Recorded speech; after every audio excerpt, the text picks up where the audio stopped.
Hi guys, this is Nikki, also known as Faces Trader, and you're watching the September 29, 929 Awesome 10X Global Market Update. Congrats to everyone who actually invested and actually bought a lot of names last Thursday and Friday. I'm going to share to you the winners that we've got. Actually, so many winners. So let's see. Let's take a look at each one of them. Let's begin with some SPACs. So the market is obviously in love with SPACs. As you could see, Reinvent Technology Partners, RTP.U. This is Mark Pincus, and one of them has Reinvent Technology Partners. This has gone 11 to 12 and still steady there. Take a look at what happened to Chamat's IPOs. IPO-A, of course, is your space SPCE. You could see that space went up 20% from about 16, 17 to as high as $20 last night.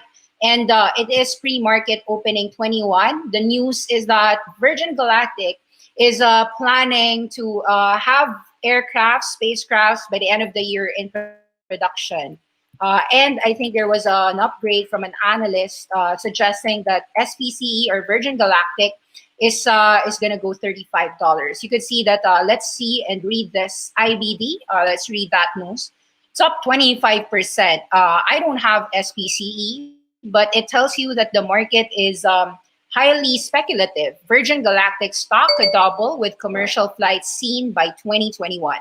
That seems to be very bullish in my view, as I'm not that commercial passenger flight that can go to space paying a lot of hundreds of thousands of dollars. So I'm not that big of a believer, I'll tell you what, but I'm just sharing to you the news.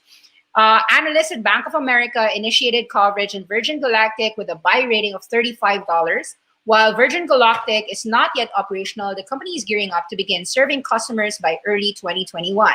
We believe that SPC's growth potential is unparalleled versus our coverage in the current nascent stages of the company, provide investors with a unique entry point into the stock.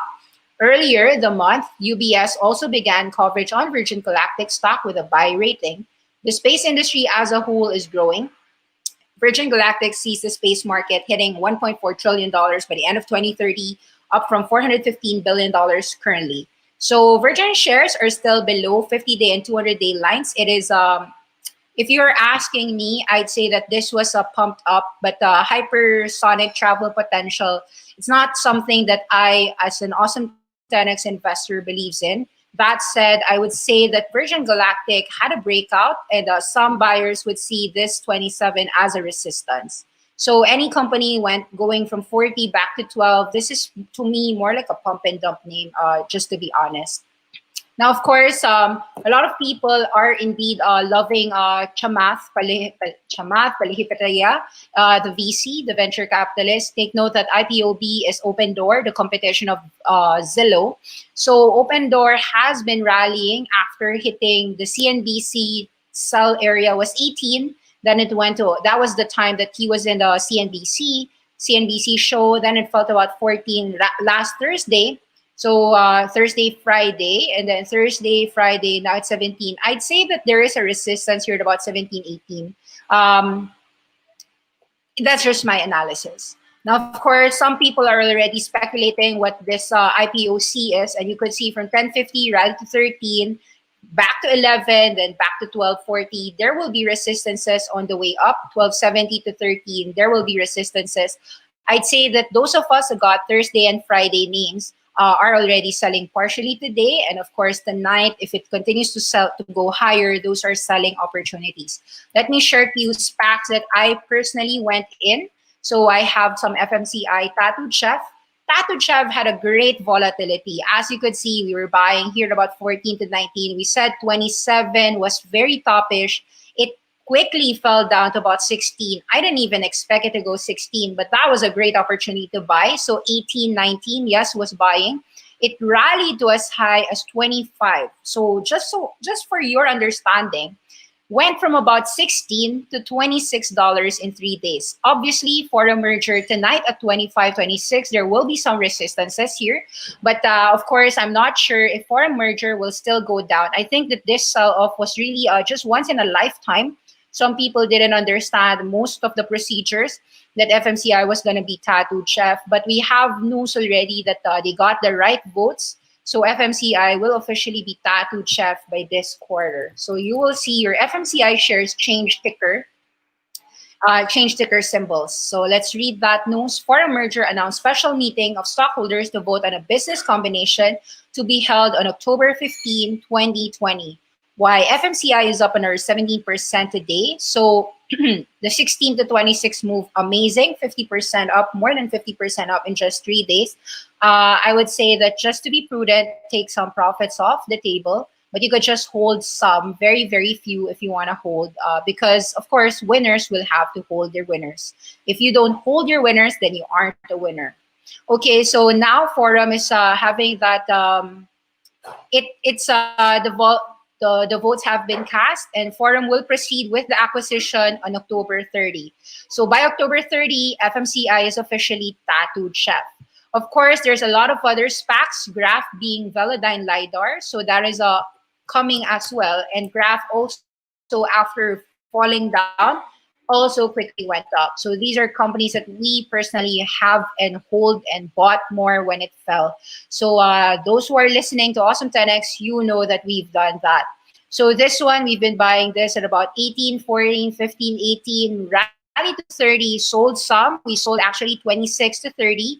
And then we went back in 26 to 16, 18. Actually, this fell to 18 last Thursday. So we really bought 18 to 20. Now it's 24. It opens 25 tonight.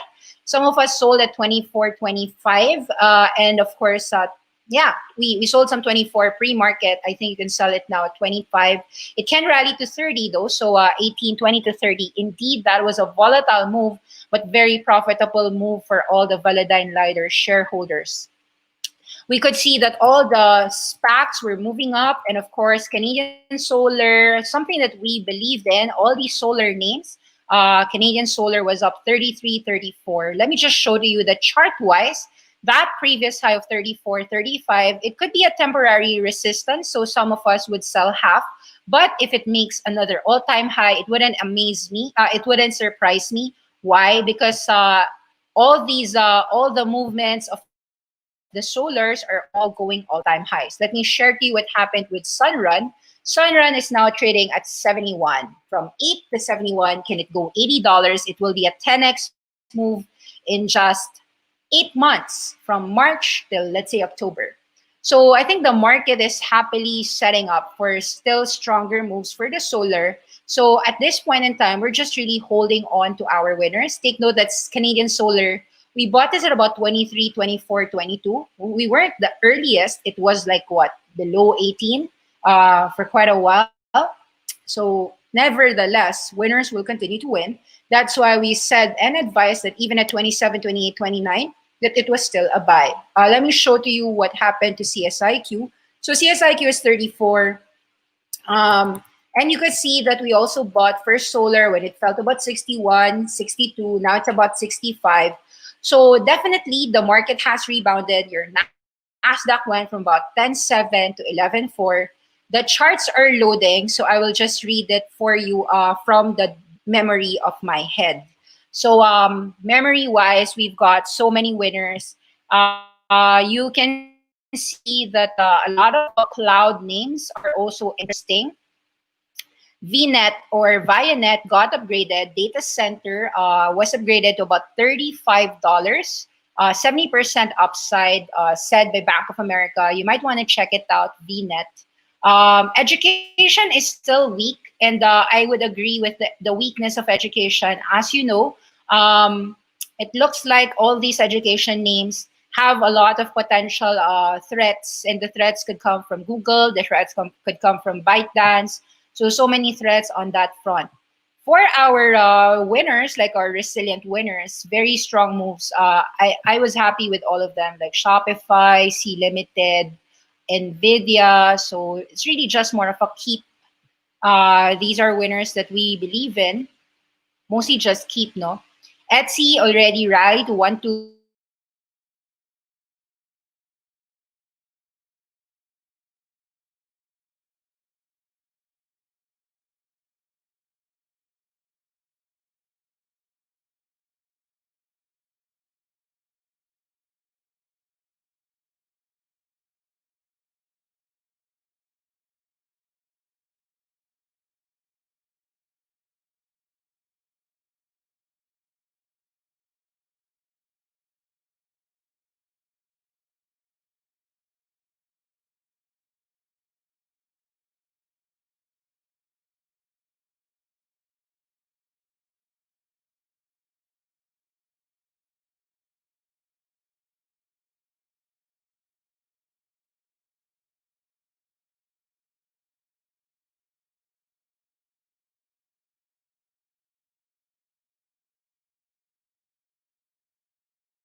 Hi guys, sorry. So I got choppy. I got disconnected. Let me repeat. So we have seen basically SPACs move up. First solar, all our solar picks continue to go higher. Canadian solar, sun power, sunrun. So as you could see, all the charts are going up. So we have been very bullish on solar and we've been rewarded with significant gains.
So okay, I'm sorry. I was disconnected again.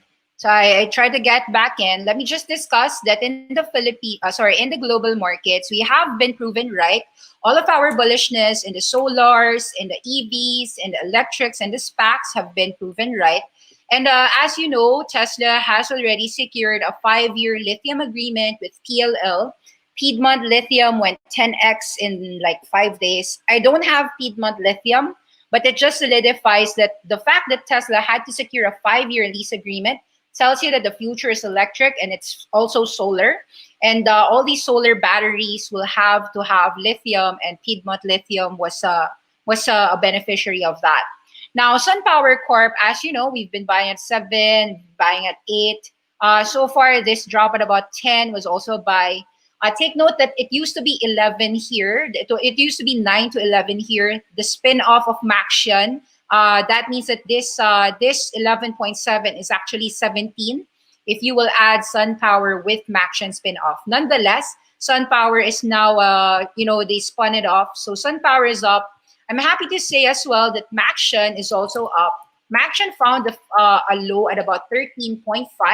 It's now trading at about 16. I think that this one, so it went as low as 12.36. So I thought that there was a buying signal at about 13.50. So far, it looks like it can go to about $20, $22. If you have Maxion, looks like you can sell it at about $20 above. Of course, some people, SunPower shareholders, have Maxion. So that's why we're taking a look at Maxion's chart as well. Now, a lot of us are happy with Chargepoint. Thank you. There was a listener who actually pointed Switchback Energy as Chargepoint, and so we studied it. In fact, the moment we studied it, we bought that flag at about 14, and then when it fell, we bought some more at 11 and 12, and even as high as 13, guys. We even bought as high as 13. So 14 all the way to 12, 11, 13. We're just buying it and buying it. And so far, we're happily seeing all-time highs for Switchback Energy, aka Chargepoint. It's now at 15.50. It looks like, yes, there might be some people who got in at 11 who would sell at about 17. But this one looks to me to be an all-time high. So I sold half, and then I'm just going to hold all the way till it goes to 20, 25, 30, $100, and so forth. A lot of buyers, of course, for us, Serens, we got into the voice of all your cards. You know this if you've been watching the show. We've bought it about 36, 38, went to as high as 60. We even added here at about 50. Recent drop this March, this October, sorry, this September, it fell to about Thursday at about 48.49. We got in at 48.49. You could see that move here. And it's now at 51. It could go to about 55, could go to 58. That would be a certain resistance here at about 58. But of course, that is already 48 to 58, a 20% move, easy 20%, easy 30% moves, easy 50% moves. Yeah, so so that's really it. Like, I think, like, news wise, I just needed to share that the market is choppy but very profitable. Justin Tamse, why is SunPower having the largest short float compared to all our strong solar names like Sunrun, Canadian Solar, and Vivid Solar?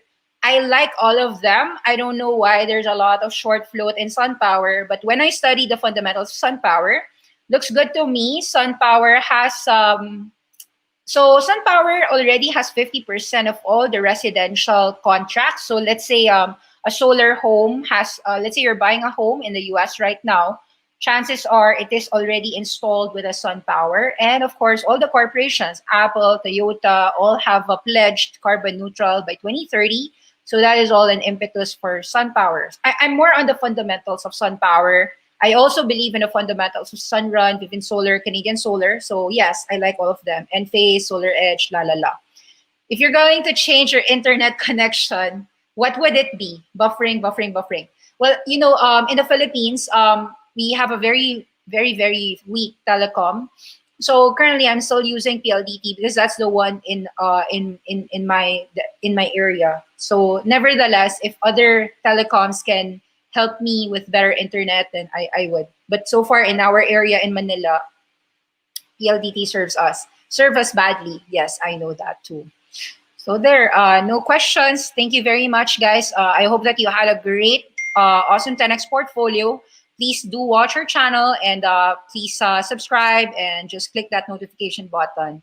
A lot of speculative movements in the US recently. So take some profits. It's like 40-50% moves. The volatility is very profitable for our picks, right? So you buy it, you sell some, but just sell some, because at the end of the day, we believe that solars, electrics, these are future.